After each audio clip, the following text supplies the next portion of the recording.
이번 강의는 3강 다양한 독서활동입니다.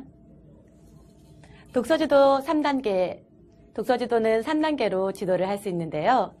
첫 번째 단계는 읽기 전 독서지도와 두 번째 단계는 읽는 중 독서지도, 세 번째 단계는 읽은 후 독서지도가 되겠습니다.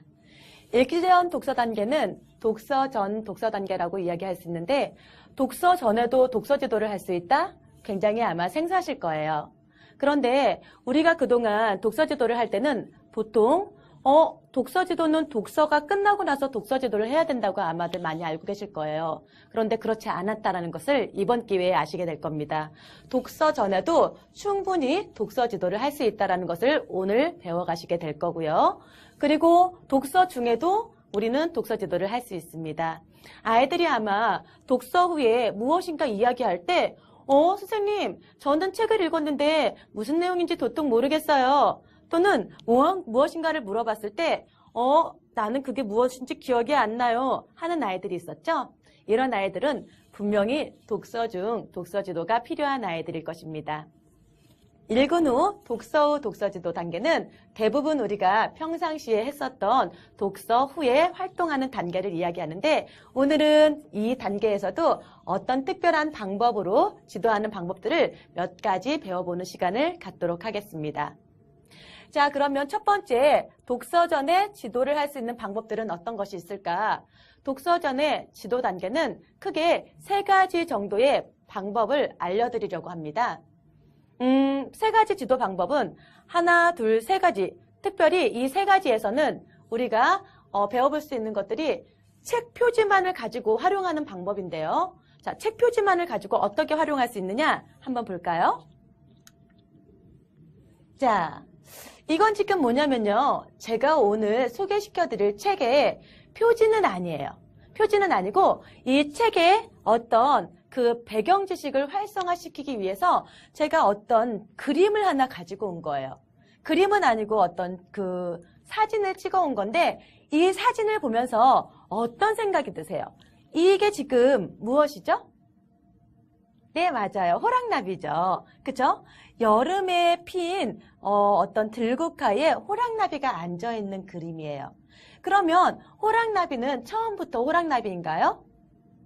아니겠죠. 애벌레의 교육 기간을 거쳐야지 호랑나비가 되겠죠. 이런 것처럼 우리가 아이들한테 어떤 배경 지식을 줄 수 있는 것들을 물어보는 거예요.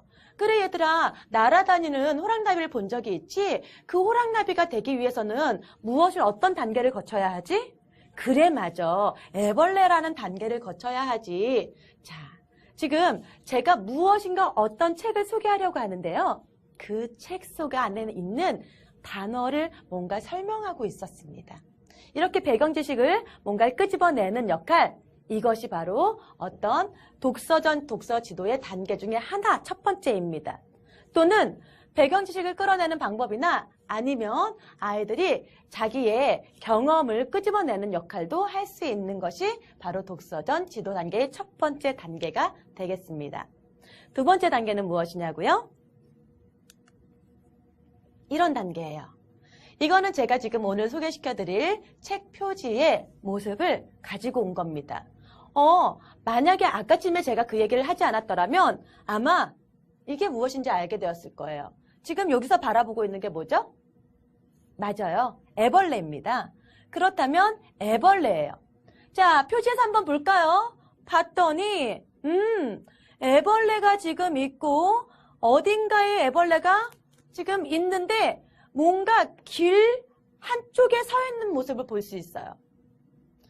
아이들한테 묻습니다. 얘들아, 이 표지를 보고 우리가 표지만 보고 이 책 제목을 지어준다면 뭐라고 지어줄 수 있을까?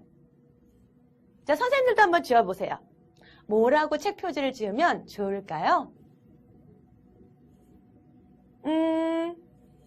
애벌레가 나왔으니까 애벌레의 하루? 또는 애벌레 친구를 찾아 떠나다? 아니면 아까쯤에 애벌레가 나왔으니까 애벌레가 아니더라도 예를 들면 쉬고 있는 애벌레? 어쨌든 애벌레는 분명 나올 것 같아요. 그죠? 자, 이렇게 책의 표지를 보고 책의 제목을 한번 지어주는 것도 바로 우리가 독서전에 독서 지도를 할 수 있는 방법이지요. 자, 세 번째 방법은 이런 방법입니다. 이 표지를 보지 않았다고 생각하고 우리가 그 다음 것을 보는 거예요.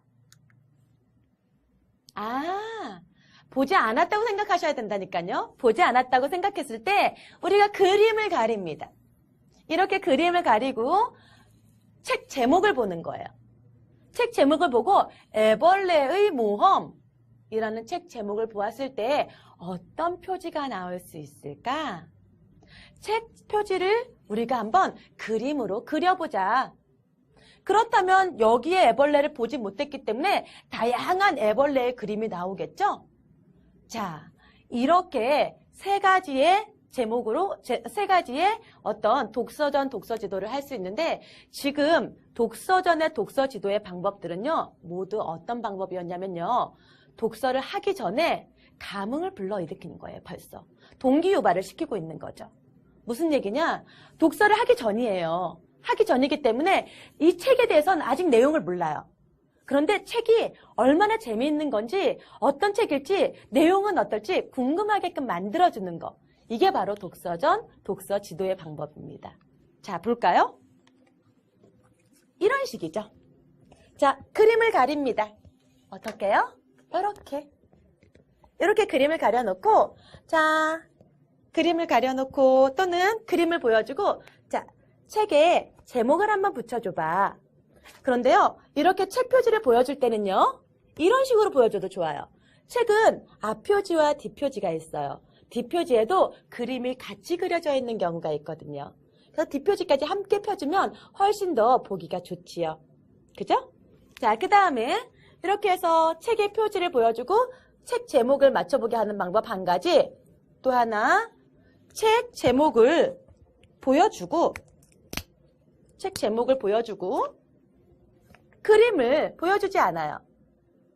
그리고 책 제목을 통해서 어떤 그림이 나올 것 같은지 상상해서 그림을 그려보게 하는 방법 두 가지. 책을 아예 보여주지 않습니다. 보여주지 않고 이 아이들이 경험했을 법한 말들을 머릿속에 있는 것들을 상상하게 하는 거예요. 그것이 바로 배경 지식을 끄집어낸다라고 표현을 하죠. 나비를 본 적이 있니? 애벌레를 키워본 적이 있니? 꼬물꼬물대는 애벌레를 본 적이 있니? 물어보는 거죠. 이렇게 세 가지의 방법으로 독서전, 독서지도도 충분히 할 수 있다는 겁니다. 자, 그러면 독서전, 독서지도는 끝났고요. 이러한 책을 우리가 지금 막 보았지요? 자, 그러면 독서 중 독서지도는 어떻게 하느냐? 독서 중 독서지도는요, 어떤 아이들한테 효과적이냐면 책을 다 읽었어요. 다 읽었는데 물론 책을 다 읽고 취조식 그런 어떤 질문은 금지죠. 왜 이런 거 있잖아요. 누가 나와? 어떤 일이 있었어? 무슨 일이 벌어졌지? 아니잖아. 이런 질문은 삼가해야 되겠죠. 우리가 독서를 하는 것은 그 아이의 인성과 그 아이의 어떤 사고라, 그 다음에 그 아이의 어떤 지식적인 면을 조금 더 풍요롭게 만들어주고 그 아이가 삶에 풍요로움을 만들어주기 위해서지 뭔가를 그 아이에게 취조하기 위해서 책을 읽게 하지는 않는다라는 거죠. 모를 수도 있어요. 또는 읽다가 자기만의 세계에 빠져서 상상하지라고 그 내용을 전혀 다른 것으로 착각할 수도 있어요. 그렇기 때문에 우리가 꼭 책을 읽는다고 해서 똑같은 내용을 다 반복해서 그것을 처음부터 끝까지 완전하게 그 책 속의 내용을 다 할 수 있는 건 아니에요. 우리도 마찬가지죠. 그러니까 아이들을 지도할 때는 그렇게 취조식 질문은 금지하시기 바랍니다. 그래서 우리는 특별히 이렇게 얘기해요. 아이들의 사고를 풍부하게 해주는 그러한 질문을 우리는 발문이라고 표현을 하죠. 자, 어쨌든 이러한 친구들에게는 좀 필요한 게 있어요. 책을 너무 함부로 막 빨리빨리 읽어버린다라든가 아니면 책 속을 다 읽고 나서도 전혀 무슨 얘기인지 모르거나 엉뚱한 대답을 하는 친구들. 예를 들면 영희가 나오는데 철수가 나온다고 얘기를 한다라고요. 바다에서 있었던 이야기인데 산에서 있었던 이야기라고 이야기를 한다면 정말 엉뚱한 생각을 해버린 거죠. 이럴 때는 나중에 만약에 시험을 보게 될 때나 정말 중요한 어떤 문장에서 정말 자기가 정말로 느껴야 할 부분에선 문제가 생길 수도 있어요. 그렇기 때문에 이런 친구들한텐 독서 중에 독서지도가 필요한 친구들이죠. 자, 독서 중에도 우리가 중간중간에 발문을 통해 확인할 수 있는 작업들이 있습니다. 예를 들면 이런 거예요. 이거는 지금 애벌레의 모험 중에서 나오는 책 속의 내용입니다. 자, 햇살이 눈부시게 빛나는 한여름 검은 줄무늬에 빨간 점들이 박힌 작은 초록색 애벌레 한 마리가 있었습니다. 말 자체가 너무 예뻐요. 햇살이 눈부시게 빛나는 한여름. 아이들에게 눈 감고 상상해보라고 합니다. 얘들아, 선생님이 읽어줄게. 여긴 한번 눈 감고 상상을 해봐. 햇살이 눈부시게 빛나는 한여름. 그림 그렸니? 검은 줄무늬에 빨간 점들이 촉촉히 박힌 작은 초록색 애벌레 한 마리가 있습니다. 자, 우리가 지금 여기까지만 읽고도 독서 중 독서 지도가 들어갈 수 있어요. 지금 그 애벌레를 그림으로 그려보자.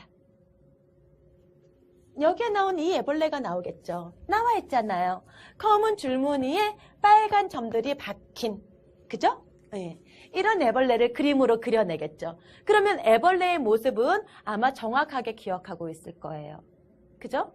그 다음에 야생당근 위에서 태어난 애벌레는 너무나도 배가 고파 야생당근을 깡그리 먹어치웠지만 배고픔은 가라앉질 않았습니다. 아, 지금 얘는 야생당근을 먹는 그런 애벌레구나. 자, 그러면 여기서 한번 물어볼 수 있죠. 너는 배고플 때 뭘 먹어? 밥을 먹어요. 그런데 이 애벌레는 뭘 먹는데? 야생 당근을 먹는데 중간중간에 하나씩만 질문을 해봐도 이 아이는 기억을 할 수 있어요. 그런데 물론 당연히 중간중간에 하나씩 질문을 해보라는 건 하나가 끝났을 때마다 한 문장이 끝날 때마다 질문을 하라는 건 아니에요. 뭔가 재미있는 표현이 나올 때 체크를 해서 질문을 하라는 거죠. 자, 그 다음에 여기서도 질문할 수 있고 하지만 주변 어디에도 더 이상 야생당근은 없었습니다. 큰일 났네요. 야생당근을 먹는 이 아이가 배고픈데 야생당근이 없대요. 그러면 어떻게 해야 될까? 물어볼 수 있죠. 어떻게 해야 될까? 어떻게 해야 될까? 어떻게 해야 될까요? 야생당근을 찾아가거나 아니면 다른 걸 먹거나 아니면 누군가에게 도움을 청해야 되겠죠. 자, 그런 이야기를 할 수 있을 거예요.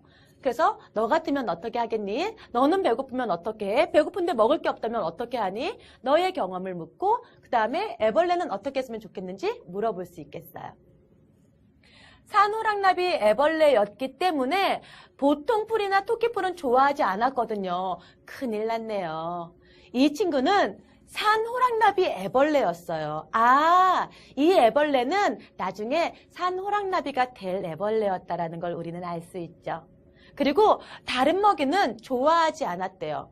조금 편식쟁이네요. 그죠? 순간 길 건너에 낯익은 하얀 반점 같은 꽃들을 보자 애벌레는 반드시 저곳으로 가겠다고 마음먹었습니다. 낯익은 하얀 반점 같은 꽃들? 이건 무엇을 의미하는 걸까요? 맞아요. 야생당근 꽃이에요. 그러니까 길을 건너면 야생당근이 거기에 있다라는 거죠. 그런데 문제는 길 건너에 있다라는 게 가장 큰 문제가 되겠어요. 거대한 자동차들이 쌩쌩 달리고 문제가 하나, 애벌레를 잡아먹으려는 커다란 새도 있었습니다. 문제가 둘. 그래도 애벌레는 포기하지 않고 길을 건넙니다. 큰일 났어요. 애벌레가 꼬물꼬물 가야 되는데 애벌레는 기어다니잖아요. 그런데 애벌레를 본 적이 있는 친구들 같은 경우는 애벌레가 얼마나 천천히 다니는지 알 수 있을 거예요. 그런데 자동차는 얼마나 세게 다녀요? 쌩쌩 달려요. 애벌레가 천천히 가고 있는 동안 자동차는 쌩쌩 갈 거고 또 애벌레가 천천히 가고 있는 동안 새는 슉 날아와서 애벌레를 낚아챌 수도 있어요. 굉장히 위험한 상황이에요. 어떤 위험한 상황? 죽을 수도 있는. 그런데 이 친구는 길을 건너기로 마음을 먹었대요. 어차피 야생당근을 먹지 않으면 이 친구는 산호랑나비도 될 수 없고 죽을 수도 있기 때문이죠. 그래서 마침내 길 건너에 도착하자 애벌레는 야생 당근을 배불리 먹고 새로운 경험을 맞이하게 됩니다. 이 사회는 당연히 중략이 되어 있어요. 그죠? 자, 과연 이 애벌레가 산호랑나비가 되었을까요? 하고 친구들한테 물어보라고 제가 맨 마지막에는 써놓았습니다. 어때요? 중간중간에 이렇게 몇 개의 문장들을 물어만 보더라도 이 친구들은 기억하기가 쉽겠죠? 이렇게 중간에도 독서 중에 아이들을 충분히 지도할 수 있다는 거. 굉장히 재밌어요. 중간중간에 선생님들이 질문을 해주고 또 그거에 대해서 아이들은 중간중간에 상상을 하게 되고 상상을 통해서 내용을 정확하게 기억하게 되고 자기의 경험을 끄집어 올 수 있고 또 중간중간에 그 사이사이에 나와 있는 그림들을 통해서 이 친구들은 많은 상상을 하게 됩니다. 보세요. 첫 번째 그림에서는 애벌레가 건너편에 있는 하얀 꽃을 보고 눈에 익은 꽃을 보고 길을 건너가야겠다 마음을 먹고 있는 단계예요. 그런데 길이 굉장히 멀어요. 그리고 꼬물꼬물 갑니다. 가려고 하니까 자동차가 쌩 지나가요. 위험이 도사리고 있죠. 또 가려고 하니까 이번에는 굉장히 조금만 갔는데도 새가 낚아채려고 준비를 하고 있고 조금 가니까 또 차가 쌩 지나가고 아직도 가고 있지만 길이 멀었어요. 그렇지만 애벌레는 포기하지 않고 길을 갑니다. 가다가도 정말 죽을 수도 있는 문제인데요.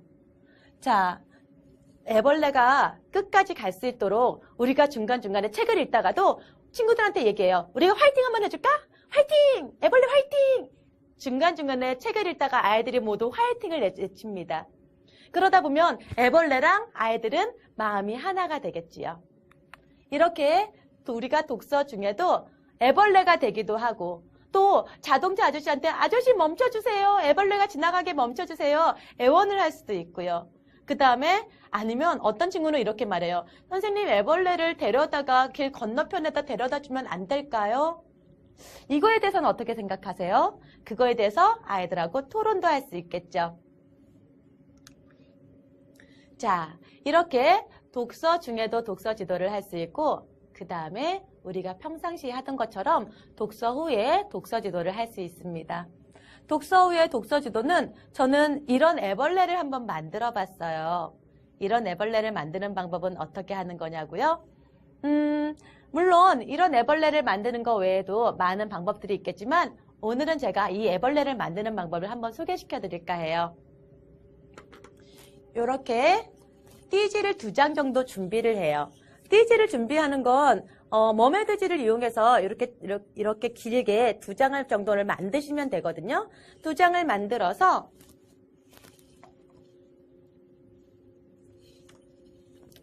양면 테이프 있잖아요. 양면 테이프를 한쪽에다가 붙여줘요.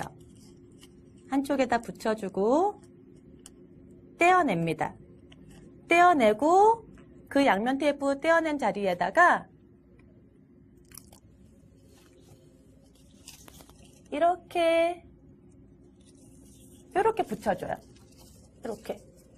이렇게 붙여주고 그리고 나서 지그재그로 그냥 올렸다가 내렸다가 올렸다가 내렸다가 이렇게 계속 그냥 반복해서 올렸다가 내렸다가 지그재그로 반복해서 해주는 거예요.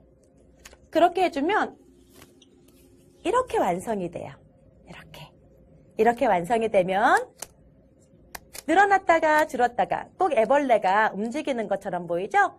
그러면 맨 끝에 쪽을 모서리를 동그랗게 오려주고요. 그 다음에 이렇게 눈 있잖아요. 눈에 있는 스티커를 띄워서 눈을 2군데다가 붙여줍니다. 아니면 글루건으로 이용해서 눈을 붙여줘도 상관없어요. 눈을 2군데다 붙여주고 그리고 여기에다가는 이렇게 더듬이를 붙여줘도 상관없고요. 그러면 예쁜 애벌레가 완성이 돼요. 물론 산호랑나비 애벌레를 만들려면 여기에다가 이렇게 뭔가를 초록색이나 이런 색을 이용해서 만들면 훨씬 더 산호랑나비 애벌레 같은 느낌이 나겠죠? 빨간 점도 콕콕콕 찍어주고요. 자, 조금 더 제가 크게 만들어 온 걸 보여드릴게요. 이런 애벌레도 크게 만들었어요. 아이들하고. 이렇게 크게 만들어서 아이들이 좀 가지고 놀 수 있게끔 만든 큰 애벌레도 있습니다. 우리가 독서 지도를 하고 나면 항상 아이들한테 뭔가 쓰기를 자꾸 강요하는데요. 쓰기 말고도 이런 산호랑나비 애벌레를 한번 만들어 보는 것도 창의 독서의 방법 중에 하나라고 저는 생각하거든요. 무엇인가 독서의 그 느낌을 가지고 이 아이들이 이런 산호랑나비 애벌레처럼 내가 뭔가 한번 도전을 해보겠다라는 생각을 갖게 한다면 그것만으로도 충분하다고 저는 생각해요. 꼭 써야 하는 것만은 아니라는 생각이 든다는 거죠. 그 다음에 이렇게 만들어 놓은 다음에 얘네들한테 이거를 갖다가요. 저는 이 뒤에다 또 다시 양면 테이프를 붙여서 자기의 책상이나 이런 데다가 책상이나 아니면 벽에다가 이렇게 붙여놓게 해요. 붙여놓게 하고 그 밑에다가 종이 같은 거 이용해서 자기 이름 쓰게 하고 이 친구가 도전했잖아요. 그러니까 나도 도전하라고 자기 이름을 쓰게 합니다. 예를 들면 수연이의 도전